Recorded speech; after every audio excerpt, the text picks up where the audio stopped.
So welcome, welcome, welcome, and hello, Cindy and Adele and Chip again.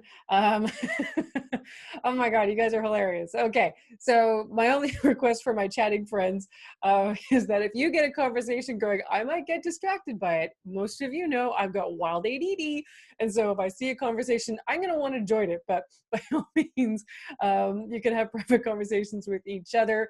The chat box is always open, and I'd love to be able to hear you guys uh, share your questions. Okay, here we go. Breaking bad habits, how to leave all your bad habits behind forever. This is the stuff we're going to cover. First of all, we're going to talk about where bad habits come from in the first place. In order to get rid of something, we have to know the source of something. To get rid of a bad story, we have to understand where it comes from. To get rid of an assumption we're making, we have to understand when did we start making that assumption, what is driving it, kind of what's the trigger. There are 4 very simple steps to breaking bad habits. We'll go over them quickly. They're very, very simple. I do highly recommend you take some notes.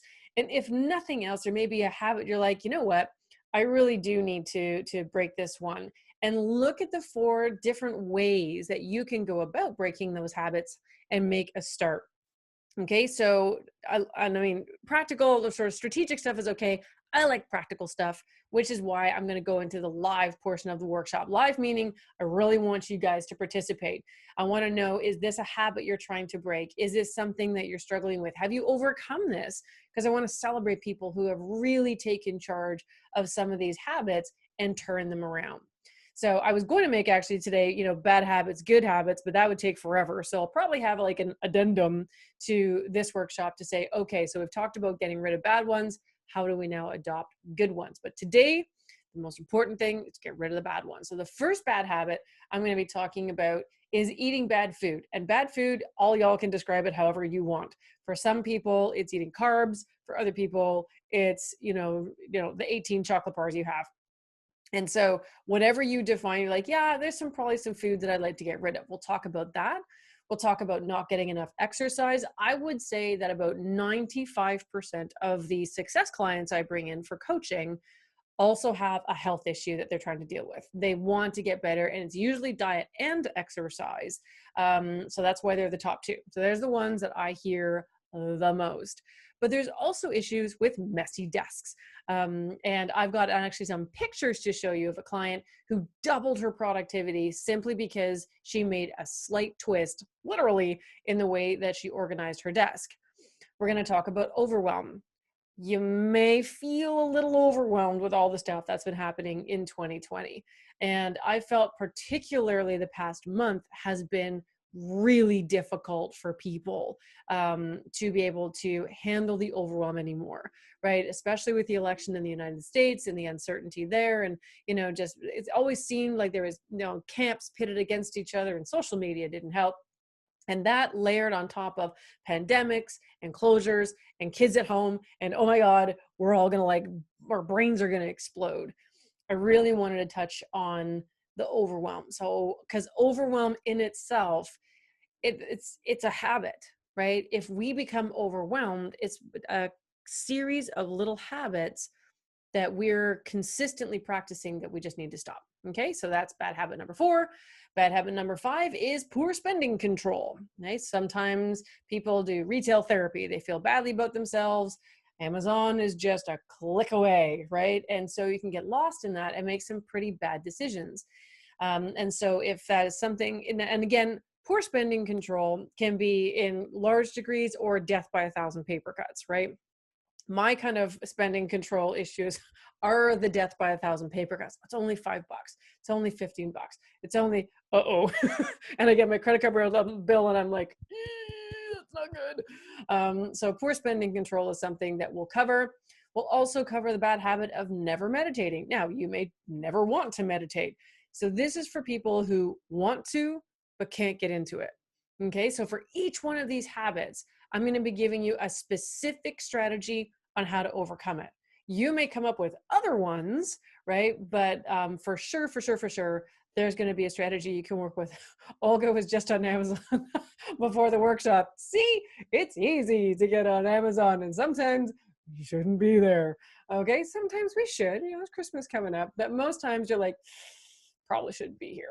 Anyway, habit number 7 is watching too much TV. Now, there's nothing wrong with watching television.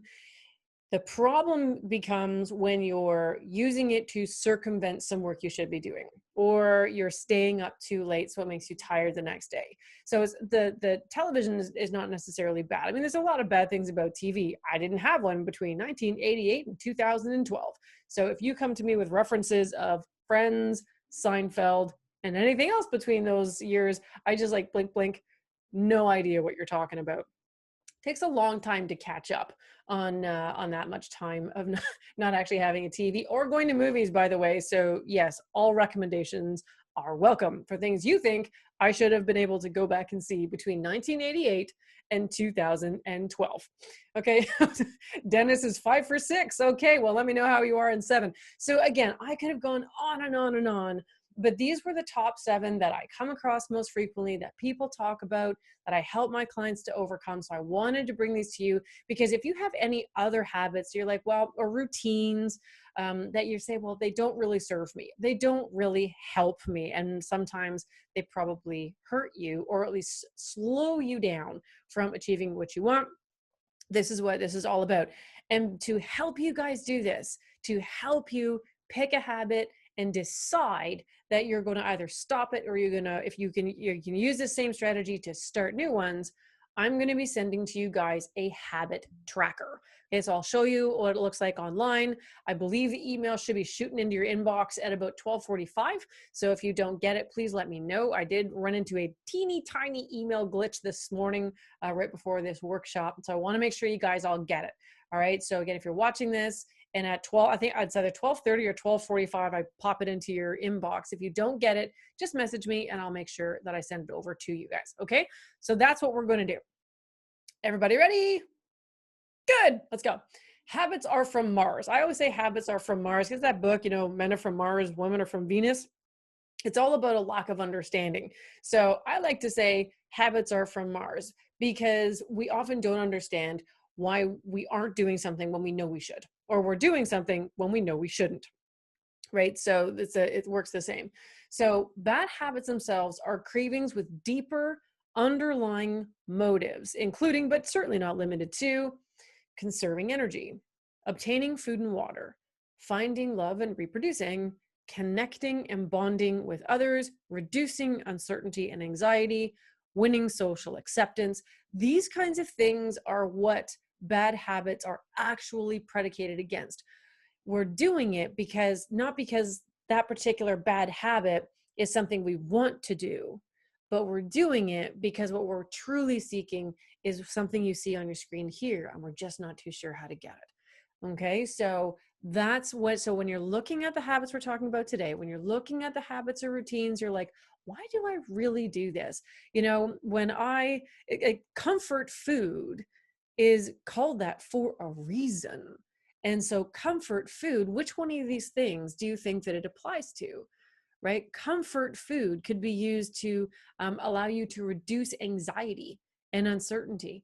And it's also obviously, you know, obtaining food and water, because that's just what eating is all about. But if it's a food that, again, is not healthy, that could contribute to maybe an illness that you have, then now it's really working against you.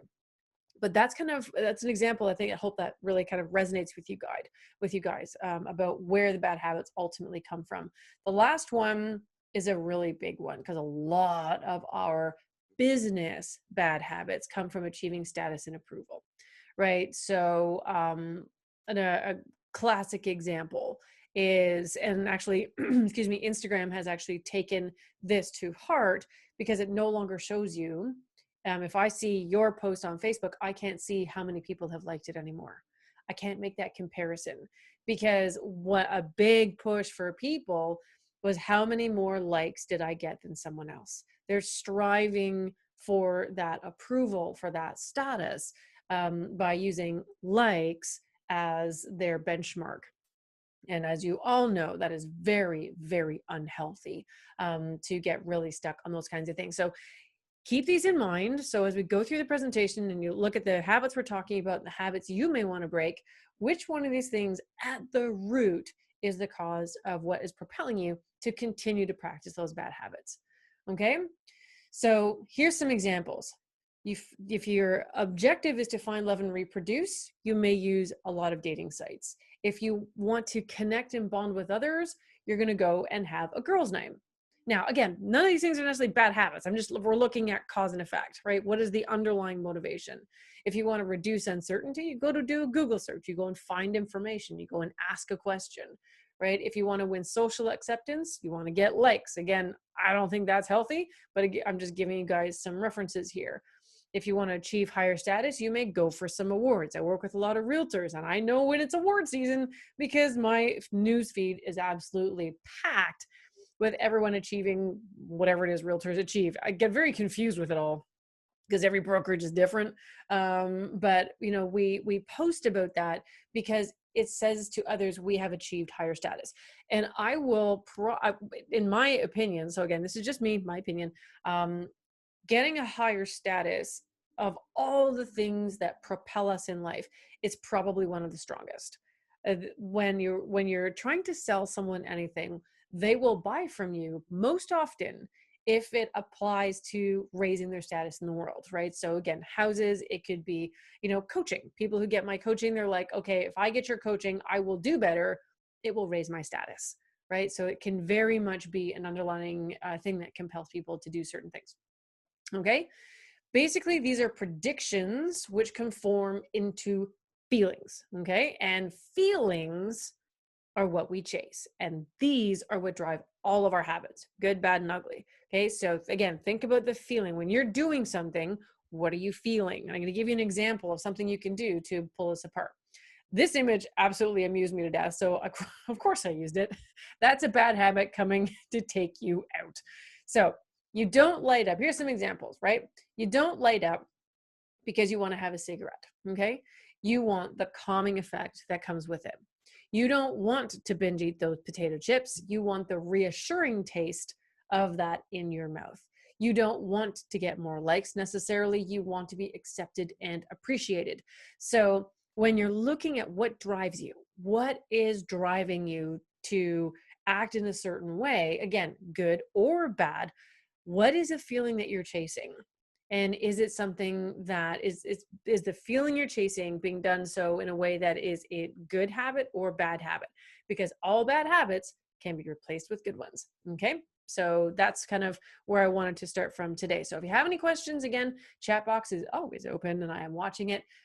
So if there's anything that I'm talking about that you're like, don't know, if you want to challenge me, that's always fun. I like hot seat stuff. Okay. And Olga, always about the comfort. Yes, comfort is also a really big thing for people. And in times of uncertainty, sometimes we can't get answers. Like no one knows when COVID is going to wrap up. No one knows when vaccines are going to come out. And that just can, send anxiety out into the stratosphere. And so again, we might seek comfort somewhere else. So all I'm saying is if you are exhibiting some bad habits, just to say, what am I really trying to do here? And can you get that same level of, for an Olga's example, for comfort, can you get it in a good way? And I'm going to be talking a little bit about that. So the 4 ways to break again, 4 ways to break bad habits. And this is where we're going to go now. All right. So here's the 4 ways. So again, think of the 7 that I showed you. Think of any ones that you're trying to break. There's 4 ways of doing it. The first one is to reduce your exposure to the elements in your environment that make it easier to be bad. Okay, so replace chips with apples and put the apples on the counter. Don't put them in the fridge. Don't put them in the cupboard because you'll forget all about them. We are like 10 times more likely to grab that fruit and eat it instead of grabbing chips if it's right in front of us. So you make it easier to do the good thing by making it harder to do the bad thing. Okay, so your environment probably has more to do with conquering bad habits than you realize. I was talking to someone yesterday and she wanted to work out in the morning, but she has to move furniture and, that takes 20 minutes. Very quick change in her habits. She moved the furniture at night. That's it. She just moved it at night. So then in the morning, she made sure her water bottle was there, that her workout clothes were ready. When we work out from home, we don't have to look any particularly special. I take way more time with my workout outfit when I go to the gym than when I'm at home, and I'm just like, whatever. I'm pretty sure those shorts still fit. But that's what you need to do, right? So your environment needs to really be set up in a way. Trisha, your comment about, love this with apps on your phone, absolutely. You're replacing certain apps with other ones that you want to use a little bit more consistently, for sure. Reframing your mindset. If any of you guys have read my book, Think Again, my website is currently down, but the Think Again book is more about mindset really than anything else, because this is what guides our behaviors. Thoughts thought often enough become our beliefs, and we cannot act counter to how we believe. You may have heard that presentation I've done a couple of times this year. So an example of that is, you don't have to go to the gym or your basement or wherever we're working out now. You get to go and be strong. You get to chase after your kids and not be tired. You get to go traveling and go wherever you want. Like, I went to Positano in 2018 with my husband, and I counted them. There were 443 steps from our hotel down to the beach. Now, we were going down, which was fine. But I used to have really bad knees. And even then my knees weren't that good. I've been rehabilitating them. But if I was really out of shape, there's no way I could have had that experience. And why that was so important, if I hadn't gone down those 400 and whatever steps, I wouldn't have come by the hostel my dad stayed at when he was 17 years old and traveling and backpacking around Italy by himself. That was so special. So that's what I would have missed if I hadn't taken care of myself. So I don't have to go to the gym. I get to have those experiences. Just a simple one-word switch that you put into your mind, and that can change everything. The third way is to increase the number of steps between you and your bad habits. So if you want to get those bad snacks, you make a commitment to say, okay, if I want them, I have to drive 50 kilometers to the furthest grocery store in order to get them. So you make it really, really, really hard to actually go ahead and do the bad thing that you want to do. And then the last one is to make it truly unsatisfying. So what you want to do is you want to create an immediate consequence to that bad habit. In Atomic Habits, it's Atomic Habits by James Clear. He talks about it in terms of punishment. I don't really like punishments, but I like the words consequences, because it's usually like, oh, dang. So for instance, if you want to drink an extra glass of wine, you have to do 10 push-ups and walk 3,000 steps. And again, you have to make these commitments and stick to them. But if it's really important for you to, again, let's look at your mindset. If it's important to you to not just break the habit because it's bad, but to introduce a different habit or stop the bad habit because you get something in return, you get something better, then that's really going to be powerful. The problem with most good habits is the payoff is not now, it's in the future. If I don't eat that chocolate cake right now, that's great, but I'm not going to be like, I'm a size 4, or size whatever anybody wants to be. You know what I mean? Right? You're just not going to go like, and lose all your weight if that's your goal, right? That happens in the future. But if you eat it now, you instantly feel comfort, and you feel that level of reassurance, right? So there's an instant gratification.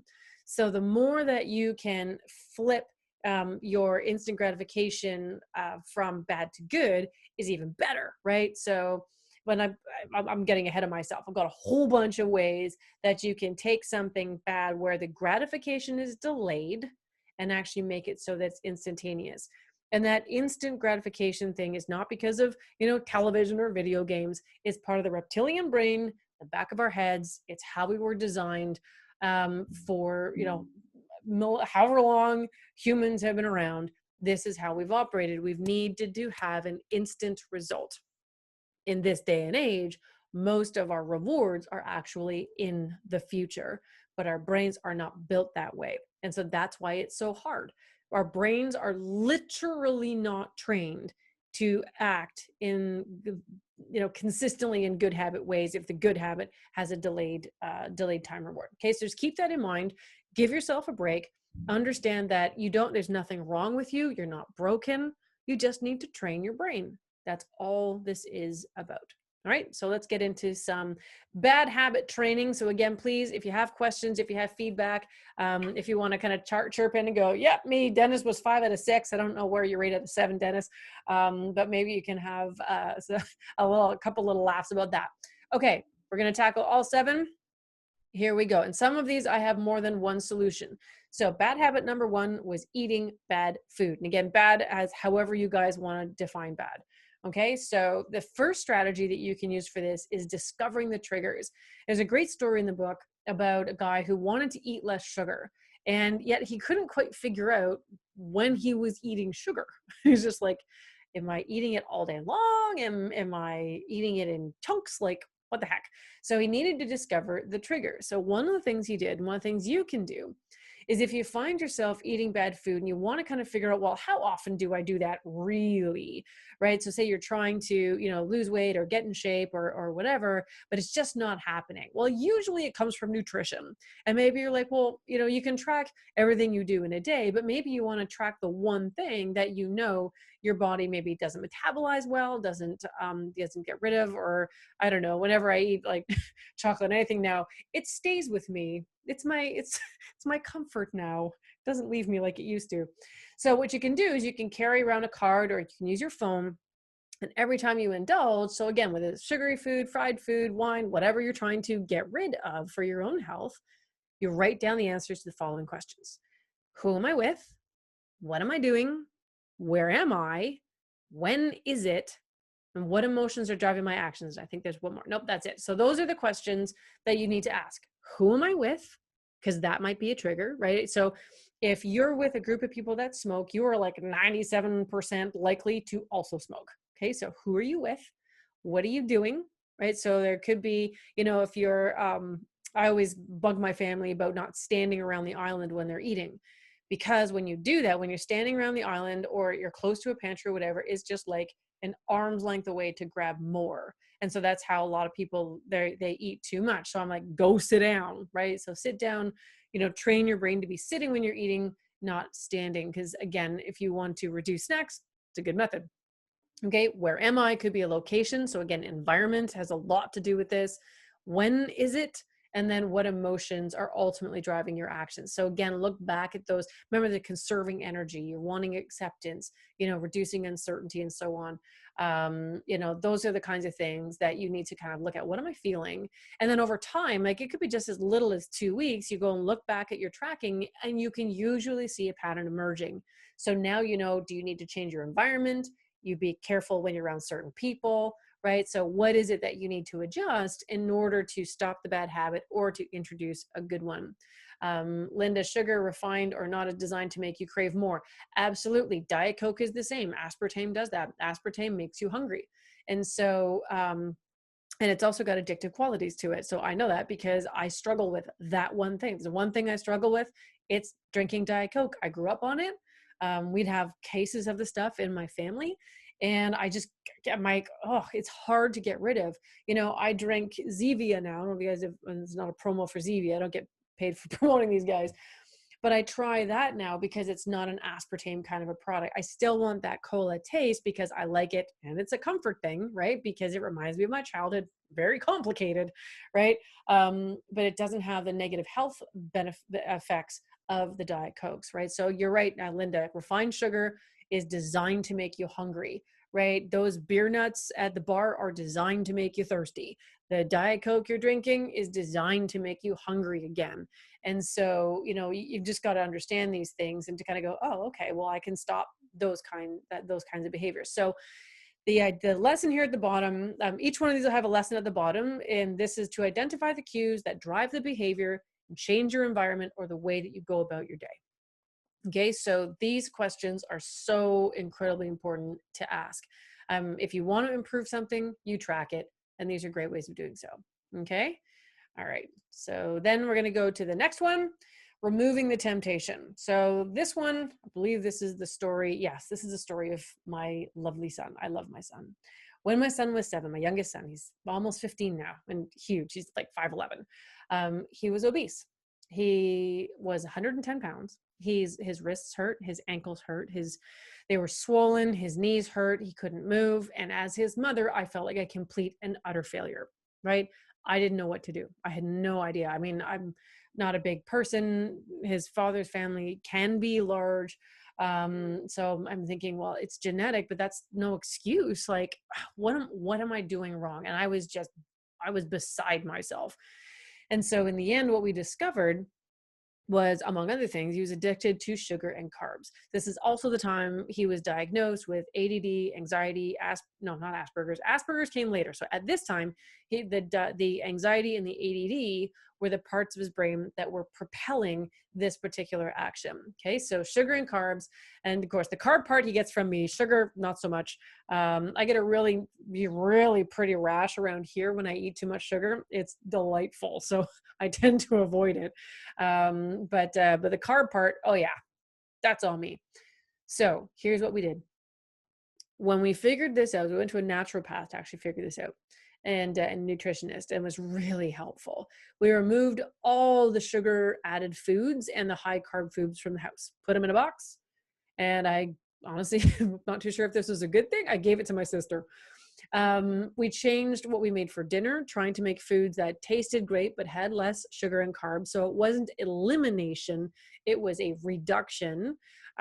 So there you go. We modified when and why these foods were eaten, trying to get that mindset piece added in. So when he was 7, he was 110 pounds. Within 6 months, he was down 15 pounds and continued to drop weight. So as he grew, so he kind of just stretched out to his natural weight. And of course, we would check in with his pediatrician on a regular basis because she knew this was where he was going. And now he is much, much healthier. So the lesson here is very simple. Changing your environment and removing temptation just makes it that much harder for you to go ahead and do it. If it's not in the house, you have to actually physically go out and get it. I don't have Diet Coke in this house because if I did, I'd drink all of it in a day. So not something I'm proud of. So I can't have it in the house, and it distresses me when it's here because I'll go ahead and drink. It's this, this clarion call in my brain. And so we just can't have it here. And to be healthy, I need to do that. So do I have one once in a while? Sure. But do I have 4 or 5 or 6 a day like I used to? No, because it's not here. Okay. So that's a couple of ideas on dealing with bad eating. So now let's go to the next big one, which is not exercising enough. And again, you guys all define what enough is. Enough might be just getting started. Enough might be, well, I mean, you used to be able to go to the gym, or it could be just how often in the week you exercise. Identify for yourself what enough is. And if you're not doing it, here's some ideas. Sleep in your clothes, right? Trisha and I were actually having this conversation 2 days ago because she works with gyms and she's amazing at all that kind of stuff. And so we riffed on some of the other ideas here, but one that I really like is sleeping in your clothes. So I had a friend of mine actually who was so determined to wake up in the morning and work out. She slept in all of her workout stuff. So when she woke up, she didn't have to go through the process of, putting them on. She actually had to take them off, right? So this is part of making a habit unsatisfying. So she just figured, oh, heck, I'm already here. And off she went to work. It's just the same as my client who moved her furniture at night so that she wouldn't have to do it in the morning. You eliminate the obstacles, you eliminate them and reduce the friction that it takes for you to actually exhibit the good behavior and to stop the bad one. Okay. So, I got a yes from Trish. Woot woot. Okay. So again, if you work out from home, which all of us are doing now, and so there you go, is my workout needing to move furniture, do it the night before. So whether you go to the gym, your basement, the front hall, or beside your bed, showing up is habit building. Okay. So there's 2 things that, and this, you might be like, well, hang on a second. How is that the lesson for sleeping in your clothes? The reason why the lesson for this one is the habit is showing up. If you can make it easy to even just do that, if all you can do is a single push-up, but you facilitated that because you slept in your clothes, then that is habit forming, because there are going to be some days when that's all you can do. There's going to be some days when you wake up, and if you have little kids, they're climbing all over you. My kids would always kind of have one under each arm in the morning, right? And then off we would go into our crazy morning. And sometimes you just don't have time to do very many. But if you're trying to instill a morning habit or an evening habit or an afternoon habit at the same time, sometimes you don't have time for like the full workout. But if you do like a couple of push-ups, a couple of sit-ups, you showed up. And that, if you do that, whether you do full workout or only partial, that will help you to encourage that good habit and break the bad one, right? So the bad habit here that you're trying to break is not exercising quite enough. So, big long one here from Trish, right? This is right up her alley because she's in the gym world. So I'm sure you guys can read the chat, but I'm going to read it out loud for those who are watching the recording of this. I used to have members also fill their water bottle before they go to bed and set it in the set it beside the coffee pot. One thing she hates personally is filling water bottles because I drink so much, so I always do it the night before, and it helped. Absolutely. Anything you can do the night before to prevent you from not doing it the next day totally works. Okay. Another way of doing this, I'm sure you guys know, is obviously to have someone work out with you, but that's not always possible. So the other thing you can do is work out with a group that you hang out with, right? So I could not get going in the evening to work out. I'd skip it. I'd be tired, bored, not motivated. I had all the excuses in the world. When I started going in the morning, and I only did that because I had committed to working out X number of times a week, and we paid someone to make sure that I did that. So I figured I got to get my money's worth, but I couldn't make it in the evening. So I started in the morning. It was a Monday morning. And I said to Mark, my beautiful husband, who loves working out in the morning, I'm like, I am not a morning workout person. I'm going to hate it. This is going to be awful. I'm only doing this once, blah, blah, blah, blah, blah. Okay. What I realized was there was a really awesome group of people, and they all worked out around the same time in the morning every single day. And that was social, and that was fun, and I got to know people, and it was great. And you don't get that in the evenings. And so I am now a morning workout person. And that was a really important. So this is a mindset shift again. It's an identity thing. Okay. A lot of the reasons we don't do stuff is it's in our heads, right? So because I said to myself, I am not a morning workout person, I wouldn't try. I wouldn't give it a shot. I wouldn't give it a fair go.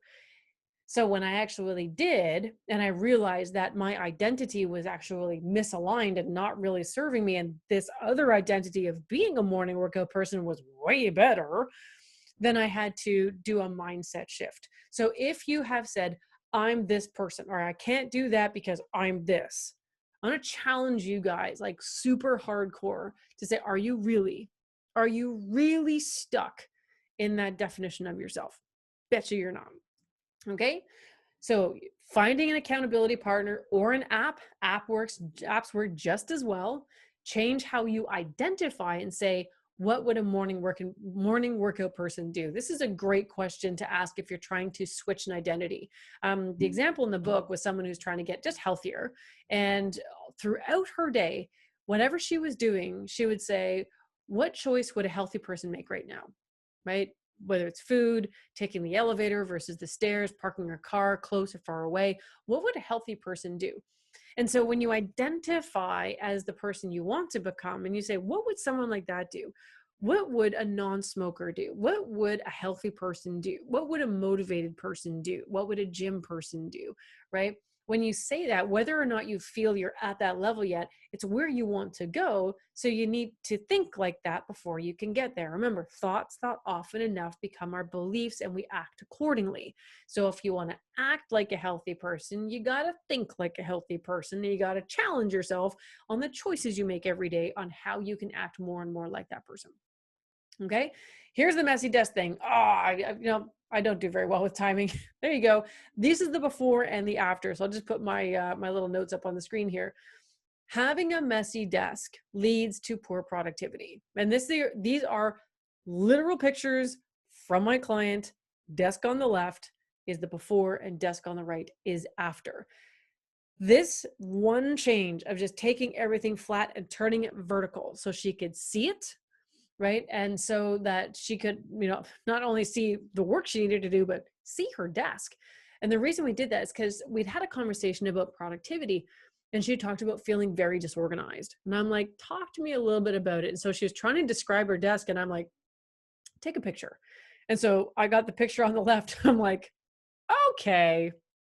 So I asked her, if you look at the picture on the far left, there's like a vertical box kind of a thing. And I'm like, because I do this, I said, I will bet you that stuff's at least 3 to 4 years old. And she's like, how did you know? And I'm like, because I do that. You put it in there and you're like, oh, I'll get to it. And no, nobody gets to that stuff. Get rid of it. You can still like have it, but just don't have it on your productivity space. Move it off, right? And so since she went from that desk to the one you see on the right, which she was really, really happy about, she was able to get twice as much done. And what does that mean when you get twice as much done? You make more money. You get more deals. You accomplish more. You end your day earlier, right? So there's a whole bunch of benefits that come because you take stuff from the horizontal and you make it all vertical. Couple of comments. The next time you need a picture of a messy desk, call me. Oh God. Yeah. So yeah, just move to a different office. Well, you can do that. Or for anyone who has a messy desk, this is a great idea. So all we did, literally, if you look at it, all we did was take anything that was on a horizontal plane and we turned it vertical so that she could see it easier and stored it. And each one of those vertical sort of settings are different parts. Like one, I think, is stuff in progress.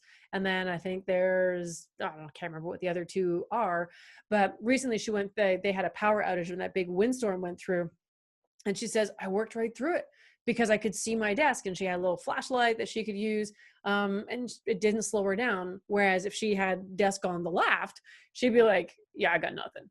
Right? Because when we see something like that, our brains get overwhelmed. It's like, blech, right? Too much, can't find stuff, really frustrating, right? And the more you're frustrated, the less you can focus on problem solving, right? So there you go.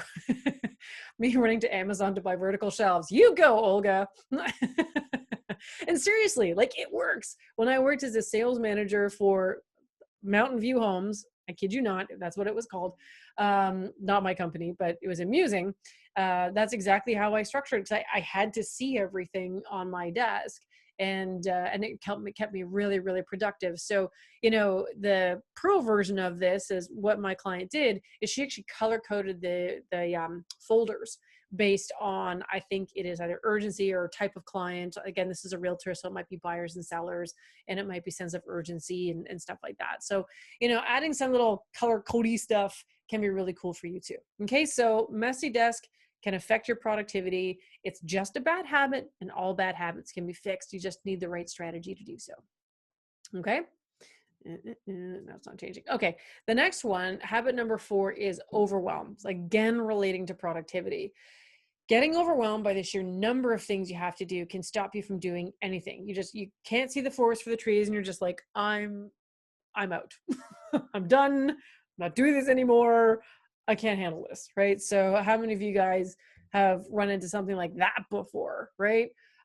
So try this. If you're overwhelmed, and there's a lot of overwhelm out there, you may not be overwhelmed from, everything in your world, like specifically, but you certainly get overwhelmed by, just the sheer number of things going on, right? So Mel, and yes, garage full of boxes. Oh, you know what? Before I tell this story, we'll give you the actual try this thing. I love my husband, but he's definitely can't see the garage for all the boxes. So we had to clean out the garage when we moved here, and we had to organize it and put up shelves, but it was a mess. Like, it was a disaster. Now, me and my ADD brain, I'm like, bing, bing, bing, bing, bing, bing, bing. I'm seeing all the stuff that we can do. He walks in there and he's like, blink, blink. I got nothing. He just walks back in the house. I'm like, where are you going? And he's like, I don't even know where to start. And I'm like, well, you start at one box. And then it's just like, okay, but so that worked for a while. And then he decided, and this is what often happens with overwhelm. We start on one box, and then we look beside us and like, oh, there's another box. Well, I'll just do a little bit in that box. Well, then you look beside that. Well, there's another thing. Well, I'll just do that thing. And then you feel like you've gotten nowhere because you've done teeny tiny little bits of a whole bunch of different things. And it can be really, really demotivating. So the habit that I'm talking about here is kind of along the lines of, when you have a garage full of boxes or a garage full of stuff, you just have to make a really kind of structured plan of like starting left to right, back to front, whatever, but you stick to it and you finish it, and then you go to the next one, and then you finish that particular part of the process, right? So on and so forth. So here's something that you can do. Make a list of the things that you need to do. And this is actually something I talked about with one of my clients recently. So she'll appreciate hearing this one because I think it's a great idea. And hopefully it works for her too. So you make a list of all the things you need to do and you group them into like categories, right? So again, you may have emails that you need to take care of, or social media that you need to schedule, or admin work you need to do, or calls you need to make, or marketing you need to work on, right? Just sort of have, broad categories of the different things you need to do. Oops. And then you assign a day to each of those categories. So Monday is email day. Tuesday is marketing day. Wednesday, I'm making calls. Thursday, I'm going to go through my database. Friday, I might send texts, or I might work on a presentation. So think of all the things you want to do and the work that you want to get done, and just sort of map it out that way by day. You can even then, if you want to, for a pro tip, you can assign when in your day you're going to do that work, right? So this is called time blocking. It's really, really effective, and can really give you guys an even better chance of reducing the overwhelm and getting more done. Okay, so if email day is Monday, say your most productive time is from 8 till 10 in the morning, or it could be like 8 till 10 in the evening, whatever, just assign a time and then you're most likely to do it. Okay. And you can do the same at home, right? So if you have tasks at home, you can do them in manageable chunks. You have to vacuum your house every day. You can do it once a week and then dust on another day. And then, I don't know, do other stuff on another day, clean your room, whatever. So the lesson here is, again, to separate the trees so you can get through the forest. Okay, so that's the idea. So now let's get to spending control, my Amazon friends. Shopping online is very, very easy. It's the norm, and sometimes it can make you feel better, like retail therapy, until you get your credit card bill at the end, and that can bring shame, right? We feel bad about ourselves. Why can't I get my spending under control? Why can't, I stop myself from going and just getting one more thing, right? So it's a really, really difficult cycle to break. So if this is something that you're struggling with, you can make it hard for you to get sucked into that. So just reduce the amount of time you spend online. You can take the app off of your phone. And so anytime you want to use, say, Amazon, you have to actually load the app and re-log in, or you can automate paying your bills. So if, for instance, if you find you're going on your computer, or even if you're going on your phone to pay your bills, automate it so you don't have to log in at all. You just reduce your online time entirely so that you don't get tempted to go into doing that. I keep hitting the wrong button. The other thing that I saw, again, I got this out of the book. I thought this was like really next level stuff. You actually get someone to change your passwords on Monday and they'll only give it back to you on Friday. Right. So this works for like shopping apps, social media, and anything else that you find is a real distraction. Right. So that's like next level stuff. It's difficult. But again, depending on how badly you want to break the habit, it might be something you need to do. So Linda's here. Instead of time blocking, you have new word priority blocking. Very good. You know what, Linda? I had a client who didn't like time blocking either. So we called it scheduling. Whatever words work for you guys. Just because I call it time blocking does not mean that you have to, right? Use words that mean something to you. So the lesson for the poor spending control thing is make it difficult to get online and spend. Again, if you have an app you're overusing, get rid of the app. So if you have to use it, you have to log all the way in just to get in there. Okay, so make it really difficult to do that kind of a thing. Another strategy to help stopping spending is to reward yourself every time you successfully avoid it.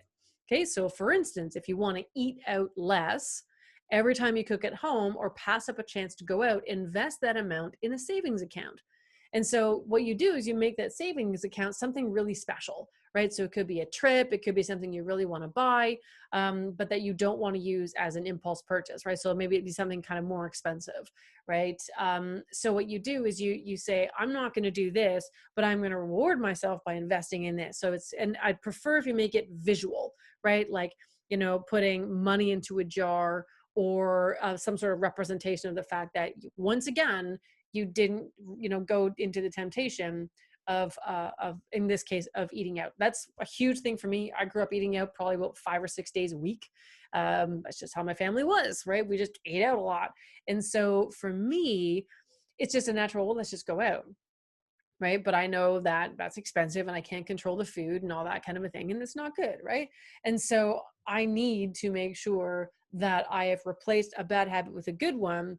And also that I'm not necessarily out, if you know what I mean. Like, I'm taking the money away from that. I'm rewarding myself by investing in something that's going to be really great. So there is a time delay on the thing that I'm saving up for, but there's an immediate satisfaction of visually seeing that I am saving up some money. Okay. So creating an instant reward for avoiding a bad habit and replacing it with a good one. Okay. So, what you don't want to do is replace, if you're trying to avoid eating out for spending too much, it really doesn't matter necessarily what you have for dinner. If you also want to upgrade, it says, I'm going to avoid eating out because I want to eat healthier, then that's avoiding a bad habit with replacing it the new one. And, layer on that reward strategy as well, of putting it visually into a little bucket so that you can see the money that you're being saved grow. That makes it even more powerful. So it's called habit stacking when you do this. I think that's what it's called. And sort of second guessing myself for a second there, but you get the idea, right? So the more good habits you have at the same time, the more likely you are to stick to them. So let's go to number 6, which is people who want to meditate more. Okay. So meditation seems to be something most people avoid. They never get to, they're too busy to do it, or convince themselves they're just not the meditating type. Not that I'm completely outing myself for saying exactly those things. So if you want to do it, but you haven't been successful yet, here's something you can do. Tie it to a trigger, something you're already doing, like having breakfast, brushing your teeth, or some other point in your day that you're already in flow, right? Just going about your day. You always do that. Like, I always brush my teeth in the morning, right? Before I go downstairs, I call it put my eyeballs in, because I'm blind. I wear contacts, so I put in my contacts, I brush my teeth, I get ready, and then I go downstairs to have breakfast. Well, maybe if I want to meditate, I can say to my husband, turn on the tea kettle. I'll be down in a second, right? Close the door and just take, 1 minute. You can only, if that's all you've got, well, that's great, because that's better than nothing. It's showing up, because maybe the next week, month, even year, you may be able to say, I can do 2 minutes now, or 5, or whatever, right? So the fact of the matter is, you need to do it for the right reasons, right? So a lot of people meditate because everyone else meditates, and I guess I'm supposed to do it. Wrong. You want to meditate for the right reason. You meditate because it makes you more productive. It improves your concentration. It allows you to feel more relaxed and more calm and more comforted. Okay, so think of the feeling that you want to generate, and then say, I'm going to meditate. I find it difficult to do, so I'm going to tie it to a trigger that I'm already doing. Okay, so meditation for newbies or inconsistencies, that's me, starts with integrating it into the things you're already doing, just adding it to your flow. Okay, it makes it really successful. Don't try to shoehorn it in and force it at a time that does not naturally come to you. Okay, so another strategy for meditation is sometimes you don't even know what it means to meditate. I can barely wrap my head around it. So get help, right? Try this. Get an app. There's some amazing apps out there. If you're not an app kind of a person, you don't like guided meditation, play sounds that you associate with meditation. It could be some nice background music. It could be rushing water, right? And use the same sound every single time, because what you're doing is you're training your brain so that as soon as it hears that, it's like, calm. And here's a really cool reason why that can be so useful. So say, for instance, you've got a sound on your phone, right? And every time you play that, that's the exact sound you play when you're meditating. And let's say halfway through your day, something really stressful happens and you are tense. If you turn on that sound, your brain associates calm and the kind of benefits of meditation with that sound, and your brain will become calm. It is so cool how that works. It's not woo-woo, it's neuroscience, and it's really, really cool. Okay, so that kind of a thing can really, really help. Tony, it helps me not want to sell my children. Yes, meditation can definitely help you not want to sell your children. Okay, So again, like I just said, this will signal to your brain that every time you hear that sound, you're supposed to meditate. And if you also want to, you can up the ante. At the end of each session, you can reward yourself, right? So have a little piece of dark chocolate, play your favorite song, do a little dance, whatever you like to do, if that's what you feel you need. So if you feel you need to have some sort of like celebration reward at the end of meditation, that's some examples for how you can do that. So getting help and creating a positive association with your habit will encourage you to break the habit of skipping it and encourage you to actually start doing it. The last one is binge watching TV. Okay, so now again, it's binge watching can be fun. I do it. But if you binge watch every day or all weekend long, or you're doing it far into the night, it's making you tired the next day, things are going to start falling off, right? You just can't be your best. So try this. If you tend to watch it in the evening and you want to kind of reduce it, schedule something during that time instead. A class, a massage. And if you want, pay ahead of time. So you're already out the money. And if you're already out the money, you're like, well, I've already paid for it. So again, reduce friction, and it encourages you to actually go and do that thing. If you have kids and you can't get out of the home, schedule time to spend with them. TV off, right? Family game night, could be anything. Go for a walk, go to the park, or just hang out with them, right? There's lots of different ways you can hang out with your kids. Now, if you have teenage children like I do, it becomes a little bit tricky, but also when they're teenagers, they don't mind if you go out. So your ability to have a little bit more independence, is a bit of a trade-off. Because I know if I said to my kids, hey, you want to hang out with me for an hour? They're like, no. So I got to kind of catch them unawares. And, I'll do a whole webinar on that strategy later. But the point is, if you want to stop doing like the watching TV, you need to replace it with something. And sometimes, especially because it's very easy to watch to TV. So, you can hide the remote, so you can unplug the TV, so you can make it hard. So you have to actually go in and plug the whole thing in. You can take the TV out of the room and store it in the closet so that you actually have to drag the whole thing out and set it all up again. So it's like, ugh, it's not worth it, right? There's always those strategies as well. Or you can schedule something that just gets you away from it. And again, now that's encouraging a good habit, right? So you're replacing a bad one with a good one. So Dennis is saying, biggest challenge is getting the reptilian brain to connect to the future outcome. That is exactly the point. That's why you need to create some sort of instant gratification right now that pleases that reptilian part of your brain. My brain says it's okay to do it tomorrow. It's too uncomfortable. Hear ya. Tomorrow never comes. It never does. You never call the people, don't want to bother them, or say something that is offensive. Again, says your brain. I totally hear you. This is 2020 after all. And so, so those are all mind games that you play. So Dennis, if that's the thing that's really getting you down the most, I would definitely encourage you. How do I create an instant gratification for something that has a future benefit? Okay, so replace time spent on bad habits with good habits, especially when you're counted on to be somewhere else. All right, guys, so let's sum this up. We could go on forever on bad habits, but I hope you guys have a much better understanding of how you take something that you're doing that you wish you could stop, or you want to start something, but you're not sure why you don't, and use some of the strategies we talked about today. So breaking bad habits is about reducing your exposure to the elements in your environment that make it easier to be bad, to reframe your mindset, to increase the number of steps between you and your bad habits, and then to make it unsatisfying. These are the 4 ways of breaking bad habits. And the other thing you can do is track them. So it is 12:57. I'm going to wrap this up in a few minutes. And in your inbox, guys, you're going to have this cool little thing. It's a little habit tracker. I'm going to bring it up here, and it's got something simple. So I've already written some stuff on there. On the very far left-hand side, it says habit. And this is where you write down your habit. Okay, actually, I can just bring it on your screen. Hang on. I forgot I actually have this on there. You don't need to lean into your computer to see it. So before I get to showing you that, I just get really excited about it. And I keep forgetting I had this slide. You need to track the stuff that you want to fix. So again, you can check your inbox because a copy of this is in there. So you can use it one of 2 ways. You can mark down the days you've avoided a bad habit, or you can mark down the days where you've done a new habit. It works both ways. It's just a simple check mark, sense of accomplishment kind of a thing. Success often comes with micro goals and micro celebrations. Success doesn't come because we have this highfalutin goal way the heck out here. Success comes because something every day is evidence that we have done something that will lead us down the path. So for someone like Dennis, where you struggle with like that future thing, this really brings it into the present. So this is what it looks like. So on the left-hand side, you simply write what habit you're trying to stop or start. And then you just circle the month. So again, you just circle November, and then these are just days of the month. So today is the 19th. So you would go to the 19th, and simply at the end of the day, did you not do the bad thing? And did you do the good thing?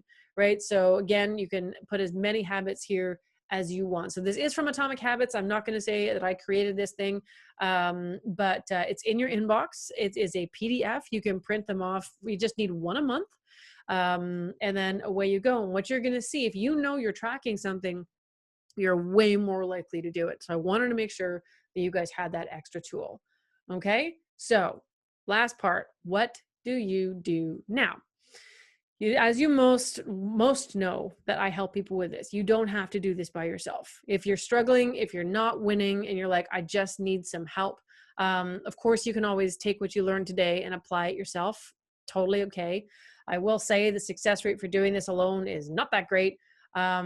If you wish, you can book a quick 15-minute habit diagnostic call with me, and we'll talk about the habits you're trying to break, the ones you're trying to adopt, and what's been stopping you up to this point. Everybody who does this gets a complimentary high performance habit assessment and my proprietary self-sabotage quiz, or 2 different quizzes to get to 2 different reasons as to why we're not really elevating ourselves to what we need. So what success coaching really does, these are examples of my clients this year. So just in 2020, one realtor, I helped double his income from 500,000 to $1 million. That's his commissions. So it's not how many sales he made. That's his commissions, take home pay. I help clients go from commission, there you go. How about not checking my last slide? A client who only had 1 sale to cracking her dream of $100,000. We did that in about just over 3 months. Client made enough in sales to take all of January off. You know who you are. Save for taxes without compromising her 2020 needs. I had a client who launched his own coaching program. I was so excited about this because not only that, but he was very nervous about it. But when he spoke about it online, it caught someone's eye, and now he secured a deal with a large brokerage to bring that in-house, which is a huge paycheck. I helped a wealth advisor influence his boss to sell him $15 million in his book of business. His boss had previously told him he'd have to wait 10 years. I aided a client to grow his business, increase his political influence down the US, and survive a nasty divorce without losing his shirt. I took a client from about making 75 to 200 in commissions, and she kept her house because that was in jeopardy. And finally, I guided a client through the process of quitting her job, going all in on real estate, losing weight, getting fit, handling her anxiety and that anxiety of her child, and creating a course. So these were all the goals that were given to me by my clients. And it was just in the process of going through the success at high performance coaching that I was talking to you guys about that allowed them to achieve all that. A lot of them, they thank me, and I'm like, it ain't me. I'm just asking the questions, and I'm guiding towards ways that you can get more of what you want. So ask yourself now, what's going to be your success story? I personally would love to find that out. So if you do want to book that call, this is a bit of a long URL. I've had a tech problem today. So it was supposed to be a real cute little one, but it's rebeccascourses.com/intake-form. When you fill that out, there's like 10 questions on it, just to give me a sense of kind of who you are, where you're coming from. It'll be a quick 15-minute call. I'd love to find out what's holding you back. And you don't have to coach with me. You may want to, but it might not be the right time. But it's great to have that conversation, because when you are ready, that you'll know what your options are. You'll know what kind of hope you can have for yourself. And the number one reason why people don't take on coaching is not because they don't believe it's going to work. They don't believe in themselves. They don't believe that they have it within them to actually achieve the goal they have set for themselves. And I will tell you guys, unequivocally, absolutely, without a shadow of a doubt, whatever it is you want to achieve is achievable. And you haven't achieved it so far simply because you haven't trained your brain to do so. It's just training. So I am a certified high performance coach. I've done marketing for 25 years. I do a ridiculous amount of research to supplement all of my learning. I'm always learning so that I can bring new strategies for my clients, no matter what it is that they're going through. So whether you want to scale your business, start a business, go from part-time to full-time, get a raise, branch off into something different, create a course, create your own coaching program. These are all the things that I do every single day. And if you want them, if that's what you want your success story to be, I would love to simply be part of the stepping stones that you use to get there.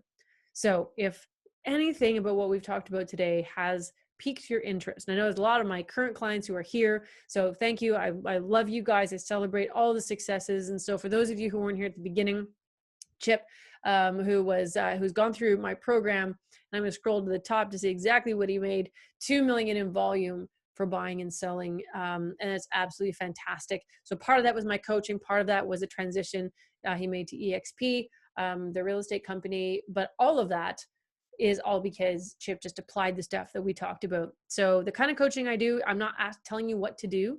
I'm just talking about different ways of going about your life, your day, so that you're happier, wealthier, more fulfilled. This is my mantra. This is my goal. And I will never, ever deviate from that. So thank you so much, guys, for joining today. Unfortunately, I've got a jet because I'm 5 minutes late for my, for my next one. Thank you, Trisha. So glad that you guys enjoyed it. Thank you, Olga. Great to see you guys here. Great to see everybody here. I will be getting the recording ready in just a few minutes. I'm in calls until 3:30 today, but it'll be out to you guys shortly thereafter. And of course, you have some emails there. So please, if you are interested at all, whether now or in the future, of getting what you want and you're just not sure of how you're going to do it, rebeccascourses.com/intake form. Go there. It's just 10 questions, and I would really love to hear from you. All right, guys, take care. I'm going to stop the recording now.